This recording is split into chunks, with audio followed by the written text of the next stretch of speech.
My name is Sebastian Grinke. I'm a game designer at Microsoft Studios, working with Undead Labs on State of Decay.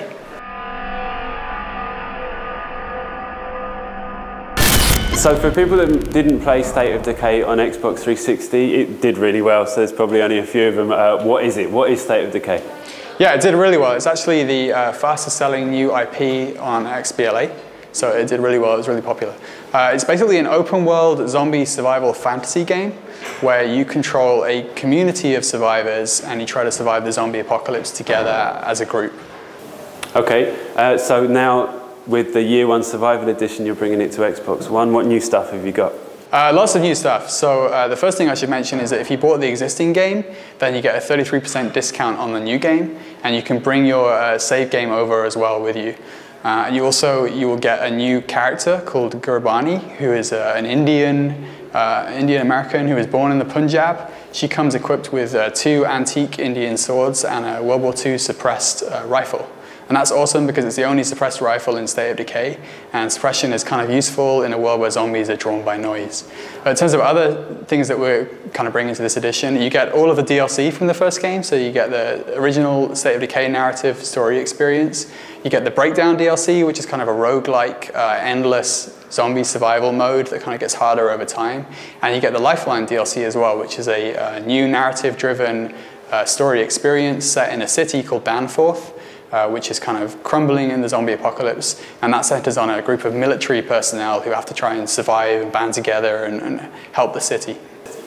Okay, cool. From a technical standpoint, what has Xbox One allowed you to do that you couldn't before? Yeah, lots of things. So the game is now in 1080p graphically, and we've pushed the draw distance out much further than it was in the original, so that it looks great, but it also brings a new gameplay because now you can snipe zombies from further away. You can kind of climb up buildings and observe what's around you and kind of make a record of where you might want to loot or set up an outpost or move your home to.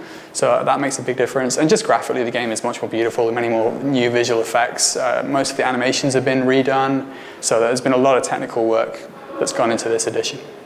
These kind of games, so kind of open-worldy survival games, they've exploded in popularity in recent years. Why do you think that is? So I think it's just the creativity that allows players, right? So when you have an open world, you have a lot of choice about what you do and how you approach problems. And really the high-level concept for State of Decay is it's the idea of what would you do in the zombie apocalypse? How would you survive? So in this game, you can kind of pick out, I'm going to build my base at the church, and that's going to be my base. I'm going to bring these people that have these specific skills. Or someone else might go to the Alamo restaurant downtown and bring different people with different skills. And so there's a great opportunity to kind of figure out how you would want to survive as a group in this open world, in this zombie apocalypse. Some broad similarities to DayZ. I'm sure this is a question you've been asked before. That's coming to consoles. There's no other competitors on console. So is that a welcome bit of competition, or how do you feel? I think we do have, there's other zombie games on consoles, right? I'm a huge DayZ fan. I think it's awesome. I think it is a very different experience to State of Decay. DayZ to me is very much a game about kind of being out for yourself in the zombie apocalypse, and maybe other people are more dangerous than the zombies. Whereas State of Decay is more a game about long-term community survival. So it's this idea of, yes, there are bad things that happen in the world. I mean, in reality, we have the economy, we have the climate, there are things people are worried about. But State of Decay has this message of hope, that maybe if I band together with other people and we build a community, we can weather these problems and maybe even rebuild society in a sustainable way in the face of the zombie apocalypse. So that's really the message of State of Decay that's different. It's about long-term community survival and the idea of hope. The studios talked about how State of Decay is kind of a step towards ultimately making a big MMO. What's the status on that at the moment? Is that still going on?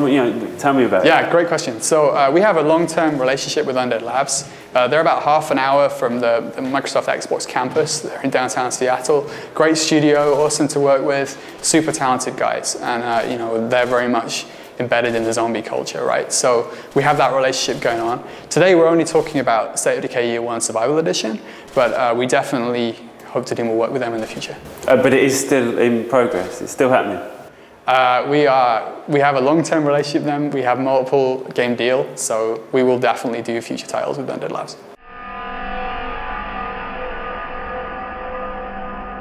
State of Decay Year 1 Survival Edition is coming to Xbox One and PC on April 28th.